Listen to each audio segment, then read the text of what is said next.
All right. What's up, Justin? All right, let's kick it off. Um, so we for you said, Mike, that you guys are getting with us this week. We've been just got going through nutrition, and we started very, very basic, and have just worked from just very basic nutrition into like carbohydrates and what insulin and you know how excess of that can lead to chronic disease. And then we've kind of made our way into like more competition eating, especially because I think a lot of us, we sat here and talked about quarterfinal. Depending on the degree of how serious you want to get in competition, I think all of us want gains and want to maximize that. So it does kind of fall into a lot of everyday people, including us. I want to start out with the article that talked about like competition eating and like what we need to do surrounding a comp. And then we'll get into the video that I shared. Uh, that's more of like what you should be doing day to day. So before I jump into it, I have a ton of notes here on both. What takeaways did some of you guys have, if any? New stuff, interesting stuff you've done right, wrong. I love the article. It went really deep into some of those questions I had. The one thing I thought was like pretty interesting was on the sodium suggested usage. It was a pretty wide range. I forgot what the total range was, but like on the high end, it was like 4,500 milligrams of sodium.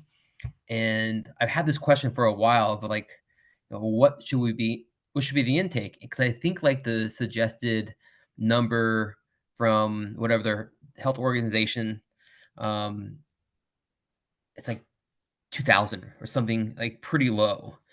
Um, so seeing that high end from like a CrossFit perspective definitely made me feel like, okay, I should be consuming like the elements and that kind of stuff. Yeah, I think from what we do, like consuming that is a good thing and a needed thing. You have to think from like what was it, the American Heart Association? Yeah, that's what it was.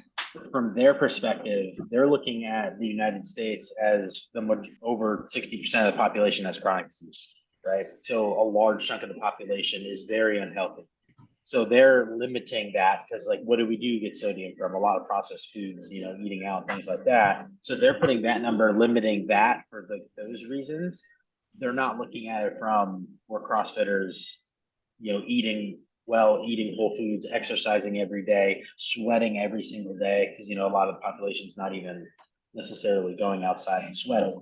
So I think looking at that is not really what like we're doing inside of a gym, in the gym and eating. Um, and then for the article, that range, you kind of have to think it depends on like the person and the climate. So, I could have somebody in South Florida where you guys are, and it's dead of summer, 90 degrees, 100% humidity, and you're going to sweat a ton versus someone else that's in Wisconsin and it's, 75 degrees, 50% humidity, and they're not going to sweat as much.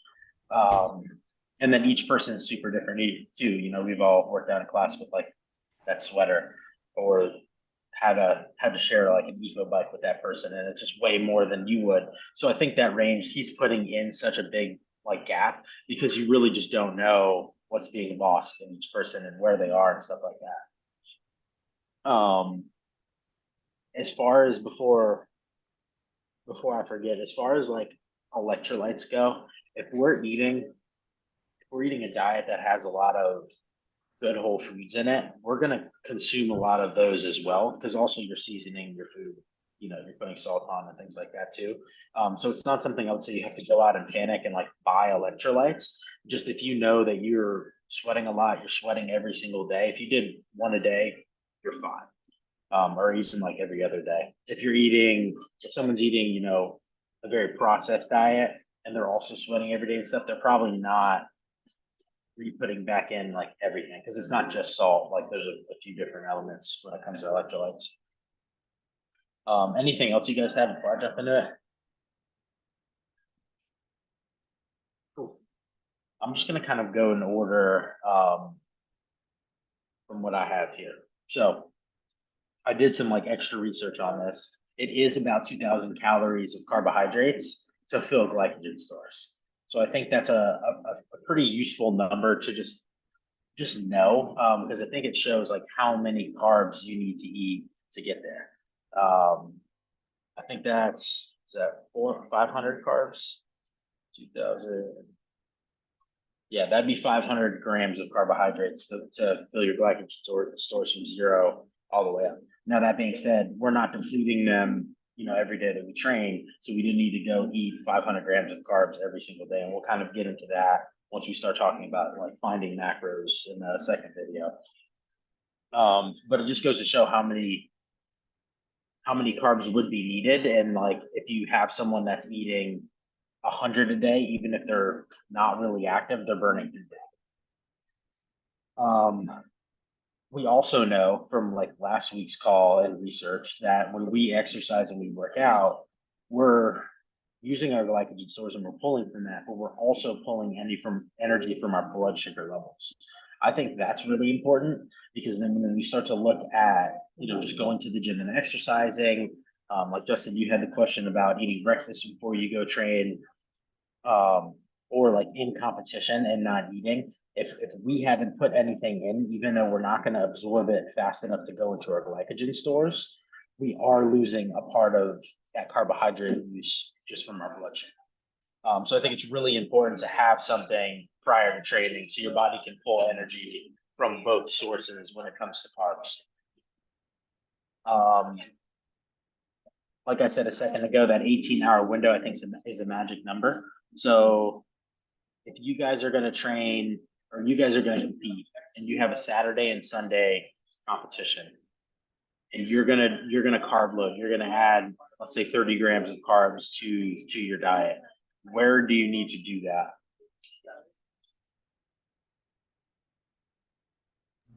The day before. Day before. First event's 8 a.m. Saturday. You have an 8 a.m., you have a 12, and you have a 4. So the day before, what meals? Breakfast and lunch. Breakfast and lunch would be the important ones for Saturday. Now, if you only compete Saturday, all you need is breakfast and lunch. Dinner's not going to matter as much. And what I would say on like the dinner front is eat a normal dinner, nothing that's going to upset your stomach. You don't need to gorge and have a bunch of extra carbohydrates and potentially just make yourself too full, because those carbs are not going to get into the glycogen stores fast enough. They can help with recovery, even though you're not competing Sunday. So my thing would just be eat a normal dinner. Don't overstress it. That way you don't wake up feeling full. You don't feel bloated. You feel normal when you get up in the morning. If you're competing Sunday, then dinner becomes a factor. Dinner on Friday night is now bleeding into event 1 Sunday morning. So you have to think like how that timeline is going to either stop or that timeline is going to roll on how do I need to be consuming those carbohydrates. So what if it's still on Saturday at 8 a.m. and you're like, all right, I can go without the breakfast because I had nice breakfast and lunch the day before, good to go, normal dinner. But would it make sense then to still have something for breakfast so you can pull from the blood glucose system and not just from glycogen? Yeah, the breakfast is going to be helpful because of the blood sugar levels, right? And then you also have to say if I'm competing on Sunday, breakfast is now very important, not even just for today, but also for tomorrow. Like you're still playing that game. And we'll get into like that can get really tricky, especially when you're competing, because a lot of people's stomachs just ball up and it is hard to eat. So it's for the blood sugar level and to maximize your energy in that first event. Yeah, you want something. And then if you're competing Sunday or beyond that, you need that for like the following day for the storage. Can you give me an idea of what you would suggest for the amount of carb, not considering Sunday, but just for that 8 a.m. morning session? Is a banana, is that Banana would be 27 fine. carbs? Is that plenty? Is Yeah, that more banana than would be good. Like let's say you ate a banana, you have an 8 a.m. event. Let's say you ate a banana at 6:30 or 7. I think that'd be plenty. I don't remember where I read this, but they say a banana can give you about 90 minutes of like sustained moving, which you're not moving for 90 minutes in a CrossFit event unless you're at the CrossFit Games and you're doing, a half marathon. Um, so yeah, I think that would be fine. I don't think you have to like freak out and like overfill that, because then the flip side is too is like you don't want to end up eating so much that you're full and bloated going into an event either. So it depends like on your timing and where you are. Like let's say you do need to get extra carbs in because you're competing Sunday, you may start off the day with just like a banana, and then when event one is done, have more of like your normal breakfast, because now you have a couple hours or whatever it's going to be until you have to go again. And each person's super different. Like I don't do well with eating food at comps. I do really well with like consuming liquids. So I'll drink carbohydrate supplements, juice, like acai bowls are good for me. Fruit's good for me. Like protein shakes, stuff like that. Versus I have friends that'll literally sit down and eat salmon, rice, and vegetables, and I'm like, you're crazy. I don't know how. So each person, you just are also finding what sits well with you.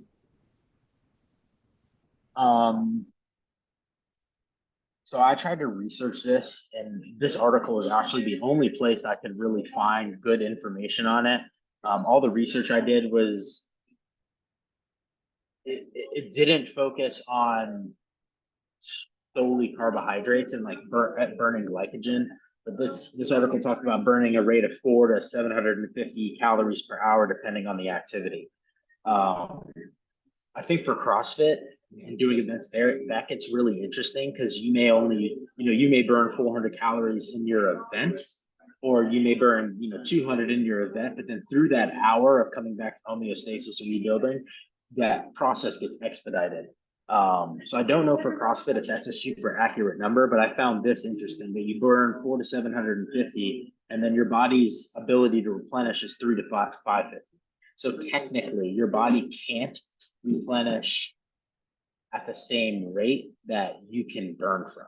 So for me, like all that goes to show is not that we need to panic and that we can't play catch up, but that we do need to do things really well on the day before going into it.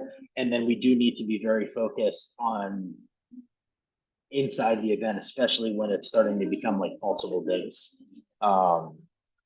Because if we just have like one speed bump or we have one mess up, that can negatively affect like our energy levels and what you're able to output in that competition.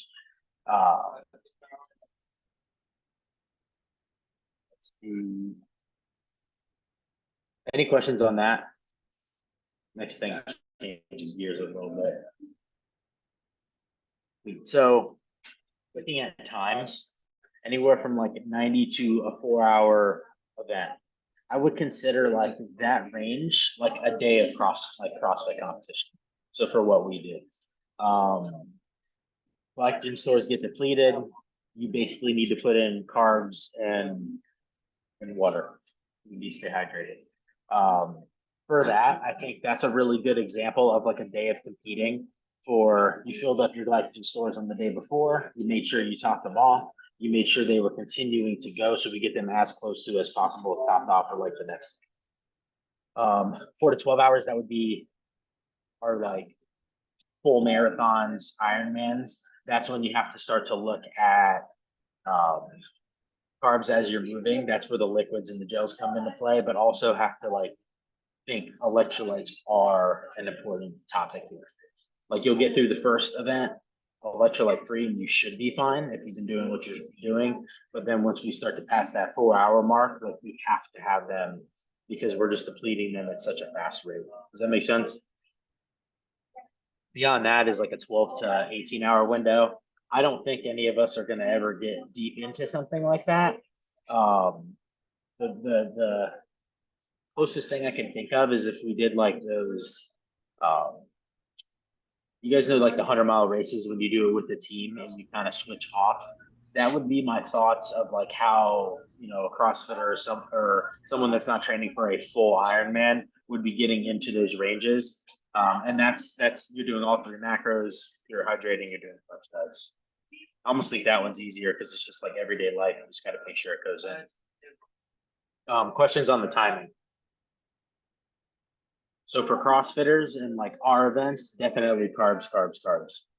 Um, Protein does need to go in to help with like some of the synthesis, and they kind of like work together as well for like the energy. And then also the rebuild process, like when we're done with an event, we don't want to stay in the hole. We want to get back to normal as soon as possible. So obviously protein is still going in, but that's going in at a normal rate. You don't have to bump up protein. Eating fat surrounding like inside of a CrossFit competition, that's going to slow digestion down. So it's a really good thing to do like for dinner at night, but keep it generally low in the daytime. So that way our body can absorb, all the carbs, get it into our bloodstream as fast as possible. Same thing with the protein. Uh, so like a lot of people say peanut butter and jelly sandwiches. And if that works good for you and nothing else does, eat them. But like the peanut butter is going to carry a lot of fat. It's going to slow the digestion a little bit. That's if you're trying to be ideal. I have thought about, and I think I've heard it somewhere other places too, but like best where you can emphasize the macros at different meals. So like heavy carbs at the end of the night versus heavy carbs in the morning. Like where would you place the, obviously we say carbs before like a workout, especially if it's like later in the day. But I also heard carbs in the end of the night because it helps you go to sleep. So, thoughts? I don't know about the night one, so I don't want to jump on night and like say anything about that. But like if you were gonna try to time things out and be perfect, and again, this is like for the person that's already doing everything beautifully. Like if you're if you're eating well, but you're eating McDonald's at night or you're drinking wine every night, then I don't think your biggest fish to fry is doing timing. But you can just basically look at it around the workout. So away from the workout, all three macros. Um, Before, after the workout, you're going protein, carb. And then the further you get away from that workout, all three macros again. And that might, depending on how much carb you're putting around your workout, you may have less carbs on the end just based on what your macro allotment is. Like it doesn't have to be like a balanced thing either. But basically just think of sandwiching the workout, protein carbs, because that's going to get absorbed and digested faster with the absence of fat. And we want to get that into our system, let our brain know we have resource. We don't have to pull from our resource, which our resource could be, pulling muscle, stuff like that. Also lets our brain know we don't have to keep fat. Like our brain does go into like starvation mode and starts to keep fat because it thinks we're not getting enough energy. So it kind of allows it to say, hey, you can burn that when you need to burn that. So you can almost basically say, if you work out in the morning, put more of the fat towards dinner time. If you work out in the evening, put more of the fat towards breakfast time. Pretty generally speaking, yeah. There's also I haven't personally gotten too deep in this, but there is like an eating protocol that's um, very focused on like surrounding the nervous system. And basically like when you're sitting down at work, like right now, like we have thinking caps on and we're doing that, like very heavy protein and fat base. And then, because fats are good for the brain, yada yada yada. And then like when you're going into a workout, more carb based, because that helps get more into like the fight and flight, as well as like the energy usage. I don't know a ton about it. I just had a friend that was really, really into it, but that's basically what they did. Like fats are further away from the workout, the carbs are closer to the workout. And of course, like it's not going to be absolutes, like it's just going to be more balanced one way or the other, or teetered one way or the other. But if it's like causing any stress and it's a tougher thing to do, I wouldn't be so focused on it. I would be more focused on like what are you eating, how much are you getting enough, that kind of stuff. All right. So as far as like in comp eating, questions on any of like the food. I'm gonna quickly touch on hydration.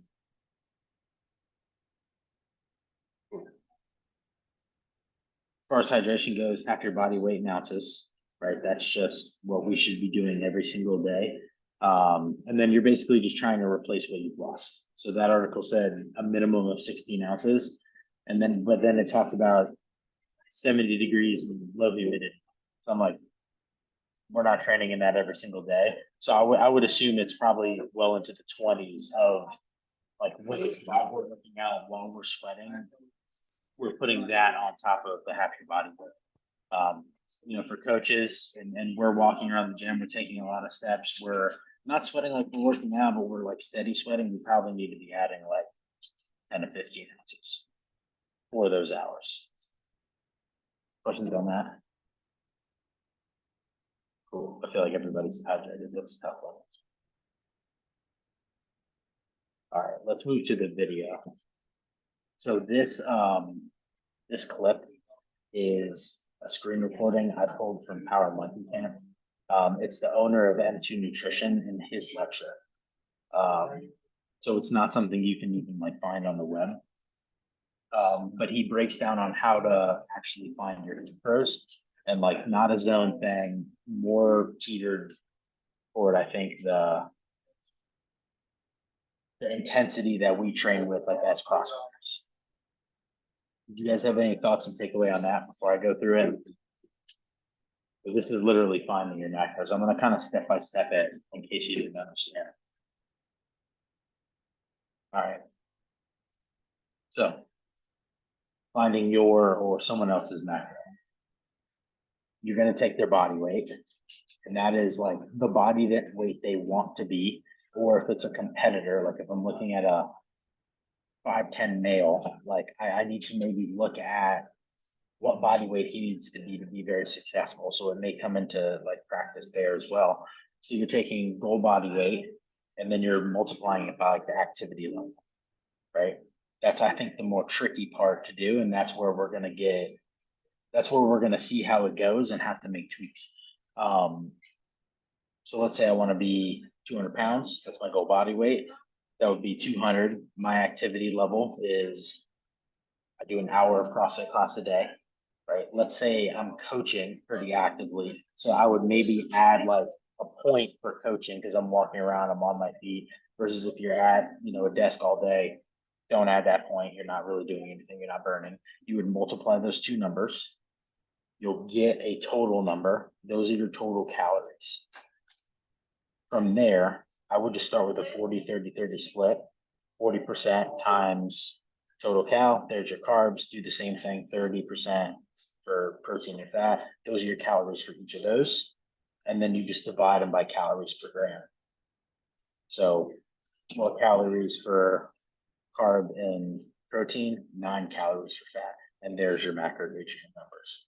So you have your total calories, your grams for protein, carb, fat, and then you can go from there. You're on an even split of everything. So I think depending how I would give it like 3 weeks to a month before you make any of those tweaks. Does that make sense to you guys? Cool. So if you had a client today, CrossFitter, you would feel confident like finding those. It's actually pretty easy.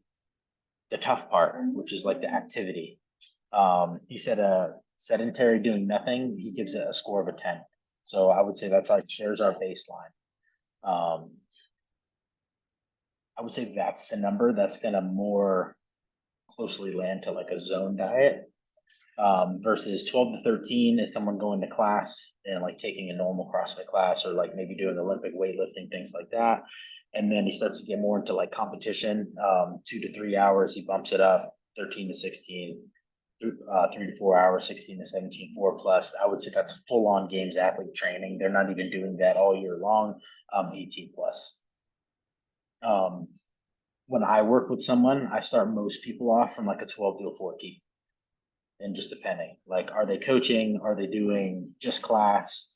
Are they doing class plus like a bunch of accessory work or extra lifts? Like I start to factor that in. Like what's their body type?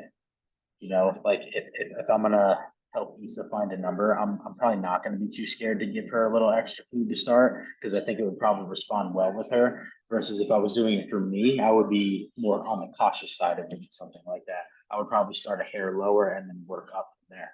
So let your judgment, just in general, like on the person or even yourself, like help you that gauge. Questions on like the activity multipliers. I don't have a question on that, but I have an observation, and it's just based on my own experience of playing with like the different percentages. The carbs seem really low. Like 40% seems pretty low. Um, and so I typically am around like 50 on carb and like 27 on protein, 23 on fat. Um, I didn't know if I should try to get closer to what CrossFit says or if it's still more of a feel thing. So I think it definitely does come into a feel thing. I think the 40-30-30 is just like a really good baseline to start at. Because if you look at, I think it was Brooke Wells last year that came out with her macros. Hers was like yours. Like she was closer to 50% carb, and then it kind of went from there. But also, you're looking at activity level is through the roof while she's training for the games. So if you start to say, like, if you go, it's just me, I'm taking a class a day, I'm 40-30-30, I have enough energy, I have enough protein, all that stuff. And I start to need more food, my protein's really not going to keep increasing. There's going to be a point where it's pointless to keep increasing the protein. Like if I'm at a gram per body weight, I can go, I think it's up to 1.5 or 6 that shows that we can use it. But then once we're getting beyond that, there's no more that shows like a performance gain. So at some point, the protein is going to get capped out. And if I need more calories because I'm just burning and I'm training 4+ hours a day, what are the two things that I can add? Carbohydrates and fat. If I know I'm really training hard and I know 90 minutes to 4 hours depletes my glycogen stores, and 2,000 calories alone, which is 500 grams of carbs, is what it takes to fill that. If I'm training 4 hours a day as, a larger male, I know I need to put in probably 400 to 500 grams of carbs. Like if I'm training that intensely. So you'll see the actual percentages get tilted based on what's happening with the individual. Does that like answer your question with it? Yeah. Like you're training, you're doing a lot of very focused skill work.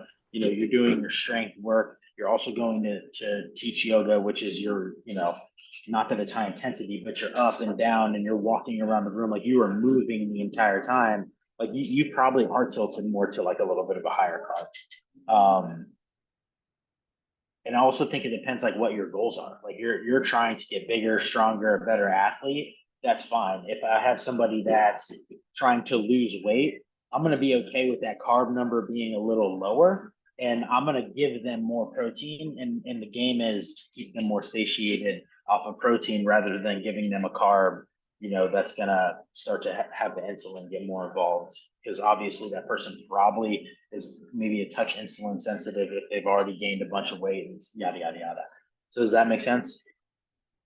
So I do think it's like you have to look at, we have this calculation that is like our very rough draft for the person, and then we have to start putting our own minds on how we are going to tweak and guide them on this, right? Because it's easy just plugging numbers into a calculator. Anybody can do that. That's not what I think makes good decisions happen. I have a question here. It's just what is happening. So I think the feedback of how you're feeling, and I'm going to get into that along with a lot of things I think can help answer like a question like that too, Justin. Like if your energy levels are good, like we talked about, you were crashing at the end of the week, and you took Thursday out, and now you feel much better. So I'd like things like that are good adjustments. It could have been like if you were like, I'm not taking Thursday out, I don't care what anybody says, then it may have been like more food is the adjustment. I think these are big ones. Did you guys hear the under eating side effects? So under eating, this one is obvious, always hungry, right? But then this is the one I think where you start to see a lot of people, and it happens a ton. They're never hungry. How many clients in the gym have we talked to, and they're like, yeah, but I'm just not hungry for breakfast and lunch, so I skip it. I've heard that probably more times than the person telling me they're going out to eat that. I think it's if 10 people walked into the gym, I bet you 7 of them would say the same thing. So the never hungry is a big one to pay attention to, and that's the person not eating enough. Um, Bad recovery, that's an obvious. So you're getting sore, staying sore for multiple days on an end. The swings in appetite, I think, is a really big one. Those people that are the same people that say they're not hungry for breakfast and they kind of don't really eat lunch, they're the ones that go home and have this huge craving and usually just go off the deep end for dinner. And I think, a lot of us have been guilty of doing something like that. I know I have. So the swings in appetite, uh, swings in mood and energy as well. I think the biggest ones are the people that are never hungry, have those big swings in appetite, and they just don't recover well. And then you also see a lot of little injuries happen with these people. Like it's never anything like huge or catastrophic, but they have like always nagging things, and that's sometimes a sign of their recovery is not where it needs to be either. They're just continuing to hit it with a hammer without repairing anything. And then the last one was like the midsection.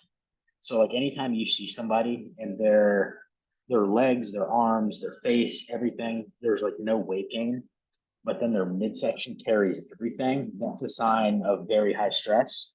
Very high stress has very high cortisol, and that's one of the effects of high cortisol is you get midsection weight gain. You see it on guys all the time. Um, that can be that's a tricky one because the stress can be coming from anywhere. It could be stress that they're not eating enough. It could be stress that they're not sleeping. It could be job. It could be personal life. All of those things can come into play, and it's like a snowball. You get it going, and if you don't address it, that snowball grows and grows and grows and grows, and that's kind of how you can view that cortisol accumulation in the body. He's got the same guy has a whole module on stress that I'm gonna like record for you guys and put it in the app as well, so we can watch that.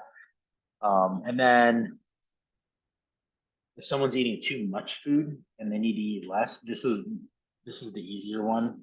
Weight gain and over time. Over time is a really important piece because we're gonna fluctuate every day, based on training, what we've eaten, last meals, things like that. So gradual weight gain over weeks at a time, even months at a time. If obviously you've been training for quarterfinals and you've been hitting 2 days every single day, and now you're not going to do that, and you're going to give your body a rest, and you're going to drop off full workout physique. So a drop in training, you don't want to continue to overeat if you don't need the energy. And then the people who have a really, really hard time eating because they're like hard gainers. That's a really tricky one. And I think that's where the magic starts to come into play of how do we get this person to eat the protein, the carbohydrates, the fat that they need without like forcing them to be uncomfortable all the time to eat. That's really, really tough.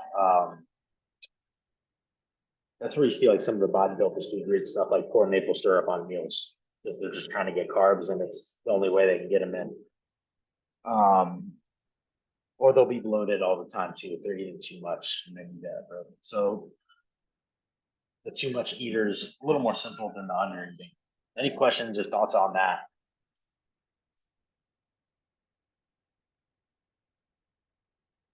Do any of you guys feel kind of going through this gives you light into the stuff you're doing or like things that you might want to tweak or see people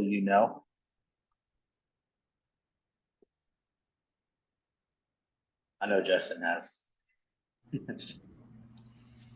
Well, I kind of was indirectly getting my answer from you earlier about like when to place my fat.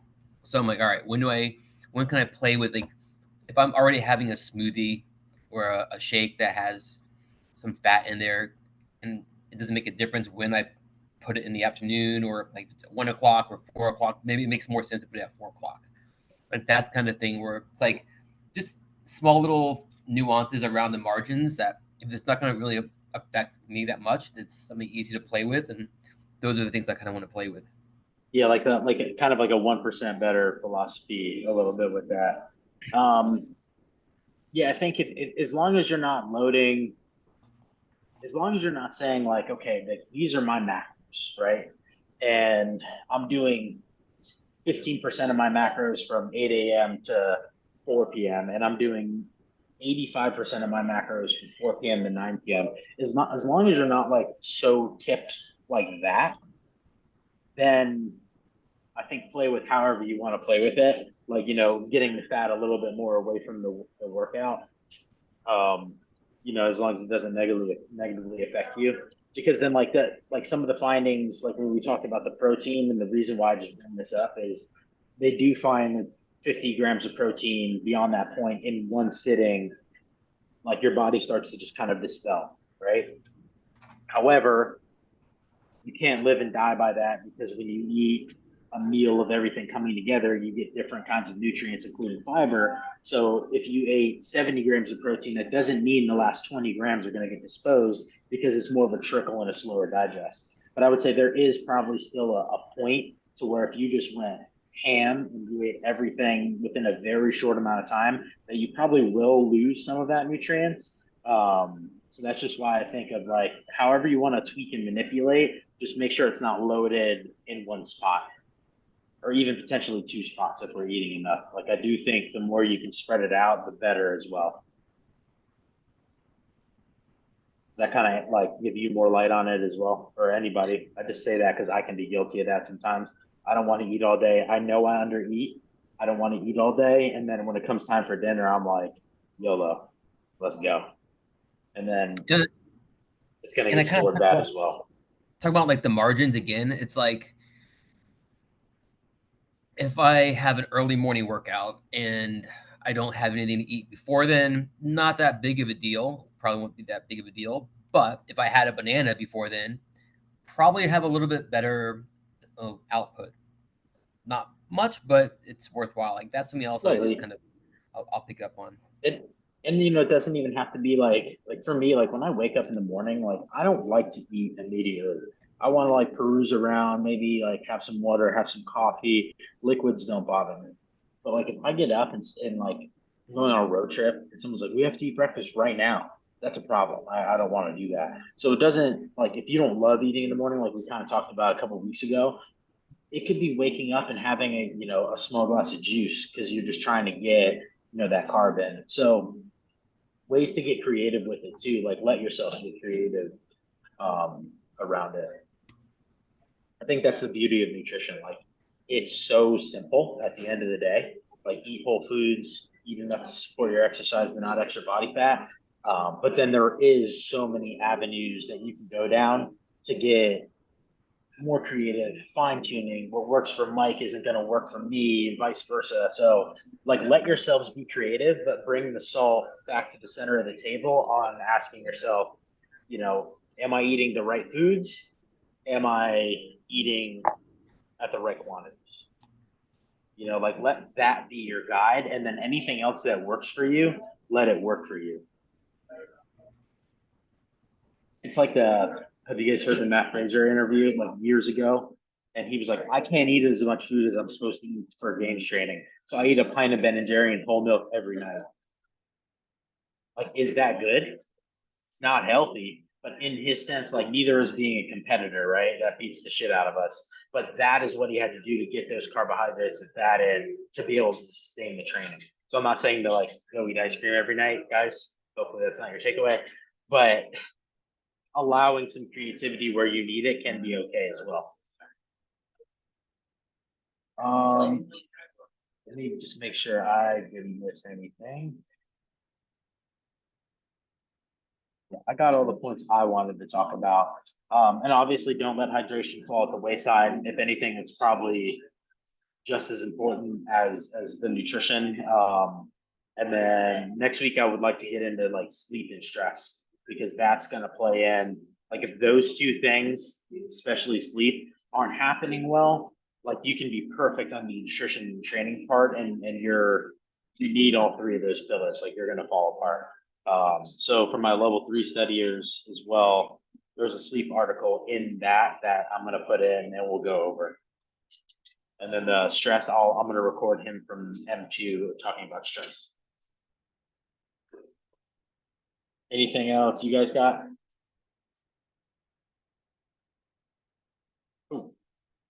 And Issa, you're interning now, right? Is that official? So can't hear you, but I think you said yes. Yeah, I said it's official. It's official. All right. So Issa's interning to be a coach. Hopefully that's a smooth process for you. And her and Mike are back. They're officially part of the Mafia. Again, if you guys want to see anything like come up, I know Justin, you've been great at like ideas for the Tuesday calls.